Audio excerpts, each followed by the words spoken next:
In this video, I'm going to show you why as an e-learning designer developer, you should have PowerToys from Microsoft.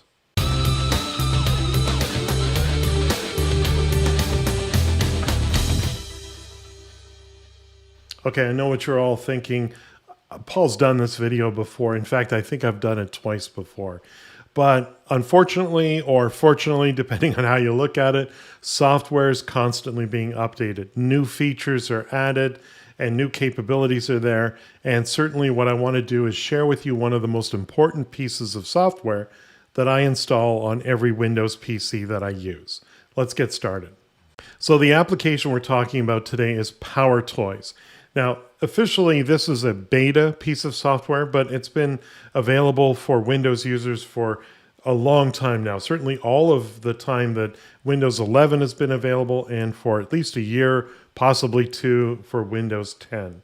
PowerToys was something that classic Windows had, and had some neat little applications in there, little add-ons that didn't quite make it to the operating system, but were beneficial, so they were made available. Now, you can get PowerToys from the Microsoft Store. So if you simply visit the Microsoft Store, as I'm doing right here, and just do a search for PowerToys, all one word, and you'll find it here. So just simply, it's a free application. It's currently on version 0.7 or something like that. But there's some really neat features that I think are particularly beneficial to e-learning designer developers like ourselves. So let's go ahead and close the Windows Store here, and I'm going to go ahead and open the PowerToys tool itself.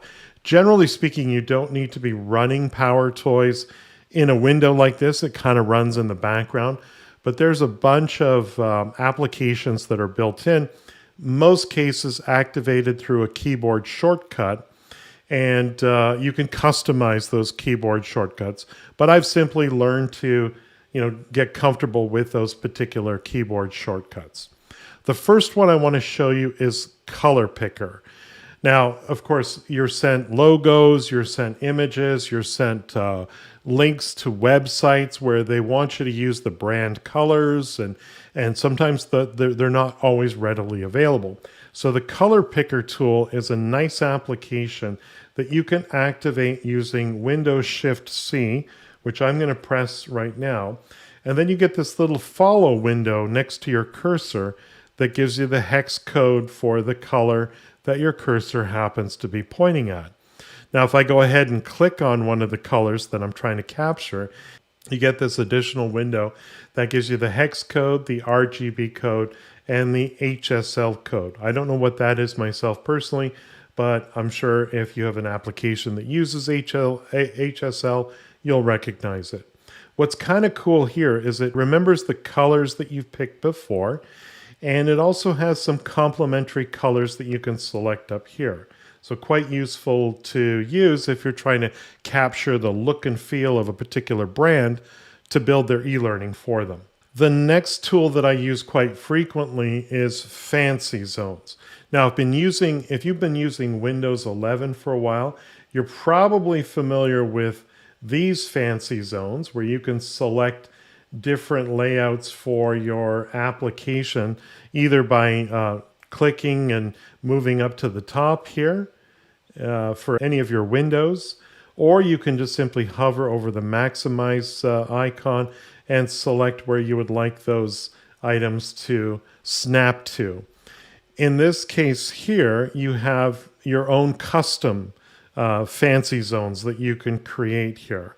So if you press the Windows Shift and left single quotation key, which is just above your tab on most keyboards. So if I type in Windows Shift and press that, I'm given this FancyZones editor. And then, of course, I can create my new layout. Most of the time what I do is I simply create a layout that is for narrowing the application that I wish to show on screen. So let's say I don't want the application to be within the first 300 pixels or the last 300 pixels. So I can create my own fancy zone and then save and apply that to whatever application that I'm using here. So to activate that, you simply hold down your Shift key and grab your window, whatever it might be, and allow it to snap to one of your FancyZones here. And now I have the layout that I want, which is ideal for capturing a particular application at a certain on-screen resolution. The next tool that I find myself using from time to time is the image resizer. Now this doesn't have a keyboard shortcut to activate it, but instead the functionality will be added to Windows Explorer. So if I navigate to a folder where I happen to have some images, and if we just take a quick look at these images, you can see that, you know, they're rather large in size. These are 7,000 by nearly 5,000 pixels. This one here is 8,000 by over 5,000 pixels. So these are quite large. Now, the reality is in e-learning, I don't need such large images. So what I can do is I can select all of these images, which I downloaded from Adobe Stock here, right-click on those, and select Resize Pictures. Now, this allows me to choose a preset size that I think is appropriate. Perhaps medium would be a better choice for an e-learning course, 1366 by 768, or you can choose custom, and you can say, well, I want all of these images to fit within 1024 by 627, which is the default in Adobe Captivate, for example. So I can choose to make these pictures smaller but not larger. I can uncheck that. I could check ignore the orientation of pictures. I'll do that in this case here. And if I want to resize the images themselves, I would select resize the original pictures. In other words, it won't create copies. I wouldn't recommend that because you might need the originals for some other purpose. And if you see it necessary, you could also remove the metadata, which are, you know, things like details about the photo itself that are embedded in the actual photo. And we can go ahead and resize this. This will create a bunch of copies that are already appropriately sized for my e-learning course. And you'll see they're renamed with the words custom in parentheses after each one there. And of course, if you were to look at the details here, you can see one of the huge benefits of this resizing is it really reduces the size of those images as well. And of course, that's just going to optimize the image size or the size of your e-learning project as well. Make it run a little faster. Now, the next tool built into PowerToys that I think is really important to e-learning designer developers, if you do any kind of software training, like what I do on my YouTube channel, you may wish to use the Enable Find My Mouse option. And this is a really neat feature because as you're teaching people about software, sometimes it's hard to see where their mouse is. So what I can do is I can use the activation method of pressing the left Control key on my keyboard twice to give me this spotlight effect. So if I do that right now, you'll see I can kind of spotlight in. Here's where my mouse is. And next we're going to click over here. And next we're going to click over here. And, you know, you can use it to really help augment any training that you're creating where learners need to follow your mouse. Another thing you can do is you can enable the mouse highlighter.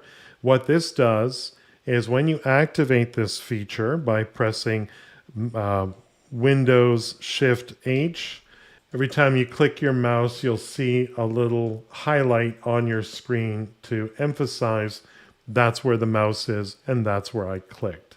The next tool that is actually new for me because, of course, I used a different application for this particular functionality for quite a few years. I used to use a tool called PureText, which I still encourage you to use if you don't want to use PowerToys.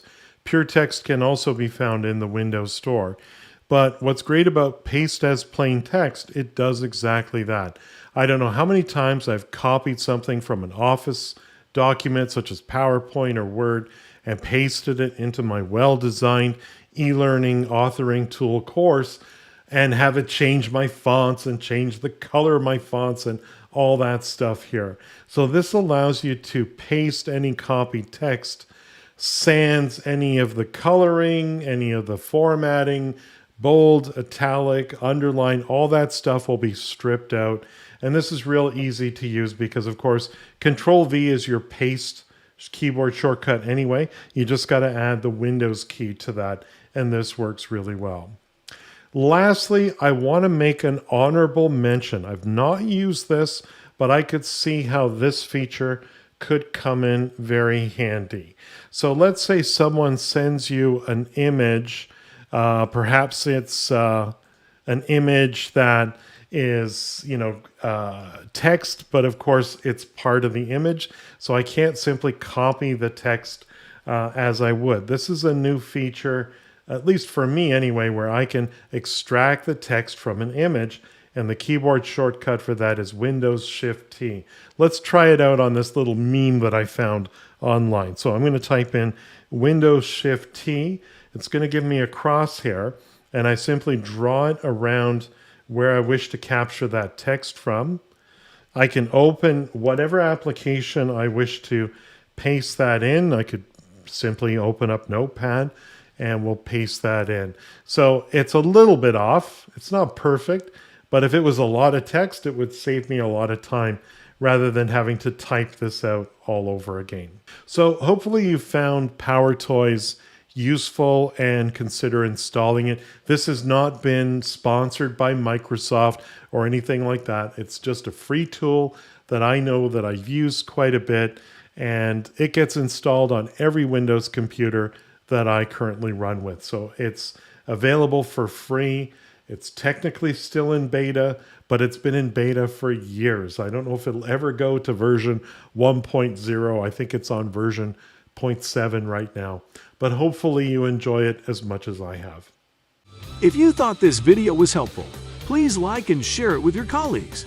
If you need help with Adobe Captivate, hire Paul for one-on-one instruction.